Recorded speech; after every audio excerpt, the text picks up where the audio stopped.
automakers, how they plan to repay billions of dollars in federal loans and stay in business.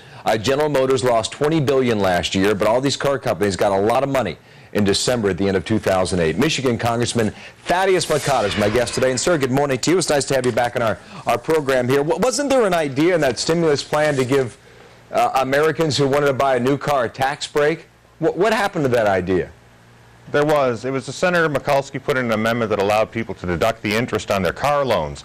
Unfortunately, in the dead of night before the bill came to the floor for a House vote, that had been knocked down to removing your itemized sales tax deductions from your state, and that was not going to incentivize car sales. It was then replaced about equivalent amount with a high-speed rail from Las Vegas to Los Angeles, the Sin Express, for Senator Harry Reid. That showed you where their priorities were. What do you think that tax break would have done for the car companies? Would it have really have spurred sales?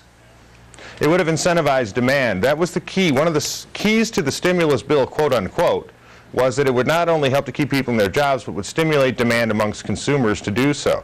And then when you saw that it came out, it cared more about government than growth, more about Washington pork than working people. And this is in many ways why Detroit is still here today, coming back, looking at what we can do to try to get cars off the lot and keep the industry alive. Okay, so that was yesterday, and frankly, there's nothing we can do go back to change that unless Congress enacts another law and you get it passed and get it through, and frankly, it doesn't appear that that's going to happen at the moment. So then, how does Detroit go forward? I found this bit yesterday just fascinating me. Chrysler was offering you as a consumer 10,000 different combinations for your vehicle. You had choices underneath the hood, you had choices on the moonroof or the sunroof, on the car stereo, and the Honda, the Accord, and then Toyota Camry gave you 15 options. And they were the two best-selling cars in the country. Now, Chrysler is trying to take those 10,000 options that they used to present the consumer and strip them down to 1,000, which is remarkable. They're going to reduce it 90%, but still, 1,000 is a lot more than 15. Now, just as a business model, you know, what makes sense to you for what you've heard from GM and Chrysler to use this money the smartest and sharpest way? Well, both GM and Chrysler are looking at lowering the number of options. They're looking at going to global standardized platforms.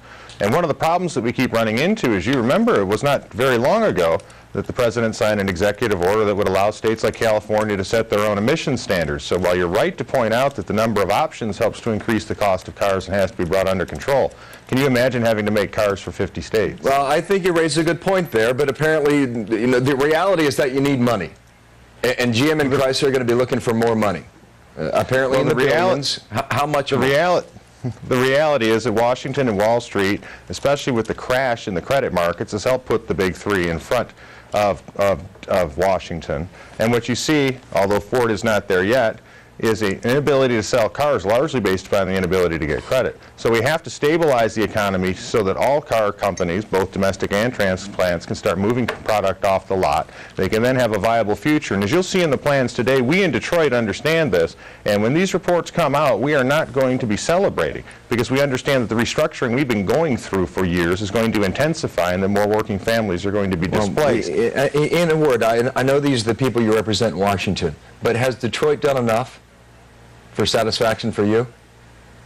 Yes, and Detroit is going to continue to do more, because we understand that this was not the end, it was the intensification of a process. And when you live every day and you see the fear in people's faces, both retirees who've spent a lifetime working for something under the rules that could be taken away through things outside their control, or families wondering if they're going to be able to stay in their homes because they're about to lose their job, that's what we worry about here, and we know we have to do more. But we would also like people to respect what we have done. Now, and we do respect that, sir, and thank you for saying that. With all due respect to you and everybody living up in Michigan. We also are well aware that it's our money, too. And we're helping to keep this business in business, frankly. The Jeep line is a great line of cars. The Cadillac's a great line of cars. We had video of the Corvette. Who would not want to own a Corvette? I mean, the Mustang's still out there and doing really well. All this is a major plus for the American auto industry. However, there's a business model that must be met too, and that's why we had you on today. So yes, and I thank you for that. But don't forget that you're also going to, if these people become unemployed and they lose their homes, the taxpayer is going to be invested in the social safety net of keeping them afloat. Thaddeus McCotter, I hope we can figure this out, okay? Thank you for coming on today. You got it. Megyn, what's coming up? I would not want to own a Corvette. Well,